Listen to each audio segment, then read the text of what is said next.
வணக்கம் எனதருமை நண்பர்களே. காக்ரோச் ரொம்ப நாட்டில் வந்து ரொம்ப இப்போதைக்கு ஃபேமஸாக இருக்கக்கூடிய விஷயம் பார்த்தீங்கன்னா கரப்பான் பூச்சி ஜனதா கட்சி. இது எங்கேருந்து இந்த பிரச்சனை இஷ்யூ ஸ்டார்ட் ஆகுது பார்த்திங்கன்னா, உச்சநீதிமன்றத்துக்குள்ளே ஒரு வழக்கு விசாரிக்கும் பொழுது பார்த்திங்கன்னா, அந்த வழக்கு விசாரணையில் இது மாதிரி வேலை வெட்டி இல்லாத இளைஞர்களை பார்த்து தான் சொல்கிறாங்க, அந்த வந்து காக்ரோச் அவங்களாம் வந்து கரப்பான் பூச்சிகளை போன்றவர்கள், இந்த நீதிமன்றத்துக்கு பயன் தர மாட்டார்கள் அப்படின்னு அவர் வந்து என்ன சொல்லணும், சோம்பேறித்தனமாக இருக்கின்ற இளைஞர்களை பார்த்து, கல்வி ஒழுங்காக கற்காமல் இருக்கின்ற இளைஞர்களை பார்த்து, ஏன்னா சுப்ரீம் கோர்ட் ஜட்ஜி, ஹைகோர்ட் ஜட்ஜஸ்லாம் பார்த்தீங்கன்னா ஒர்க்கு லோடு அதிகம். ஸோ அதில் ஒரு சாதாரணமாக சொல்லுகின்ற அவர்களெல்லாம் நாங்கள் வந்து கன்சிடர் பண்ண அவசியம் இல்லை, அவங்களெல்லாம் கரப்பான் பூச்சிகள் போன்றவர்கள் என்று சொன்ன ஒரு வார்த்தை. அதை பேஸ் பண்ணி தான் வந்து காக்ரோச் ஜனதா பார்ட்டி, கரப்பான் பூச்சி ஜனதா பார்ட்டி என்ற ஒரு கட்சி ஆரம்பிக்கப்படுகிறது. அந்த கட்சி ஆரம்பித்து அதில் வந்து உறுப்பினர்கள்லாம் சேர்க்குறாங்க.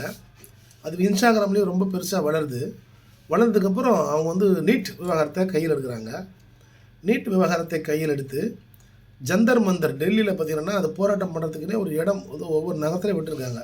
இப்போ சென்னையில் எப்படி போராட்டம் பண்ணுறதுன்னே கலெக்டர் ஆஃபீஸ் பக்கத்தில் ஒரு இடம் இருக்குது பார்த்தீங்களா, அதே மாதிரி டெல்லியில் பார்த்திங்கன்னா ஜந்தர் மந்தர் தான் ஒரு போராட்ட களம். அங்கெல்லாம் வந்து அமைதியான முறையில் அவர்கள் வந்து போராடலாம்.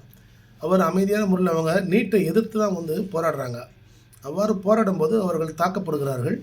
அப்போ பார்த்திங்கன்னா கல்வி மந்திரி வந்து பார்த்திங்கன்னா அவர் வந்து ராஜினாமா செய்கிறார்.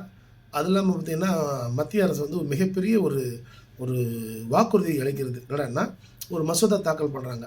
என்ன மசோதா அப்படின்னா, இந்த நீட்டு முறைகேடு தேர்வு முறைகேடில் வந்து யாராவது ஒருவர் வந்து முறைகேடு ஈடுபட்டால் அவங்களுக்கு வந்து 10 வருஷ தண்டனை மற்றும் 10 கோடி அபராதம். ரைட், 10 கோடி அபராதம் என்று விதிக்கிறார்கள். இப்போது இந்த 10 கோடி அபராதம் விதிக்கிறார்கள் அப்படின்னு ஒரு சட்டம் வந்து கொண்டு வராங்கன்னே வச்சுப்போம்.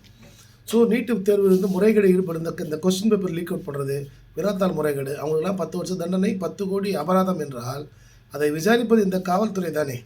அந்த காவல்துறையில் தானே ஊழல் நடக்கிறது. அவங்கக்கிட்டேயும் கரப்ஷன் வாங்கிக்கின்னு சரியான சார்ஜ் ஷீட் கரெக்டாக விசாரிக்கலைன்னா திரும்பி அதை பண்ண வெளியில் வந்துடுவான்ல. இன்றைக்கு வரைக்கும் நடக்கின்ற கொலை செய்தால் மரண தண்டனை, ஆயுள் தண்டனை என்று இருந்தும் இன்று வரை கொலைகள் நடந்து கொண்டிருக்கின்றன. ஏன் என்றால் மிக சின்ன உதாரணம், 1008 ஓட்டைகளை வைத்து அவர்கள் வெளியே வருகிறார்கள் என்று.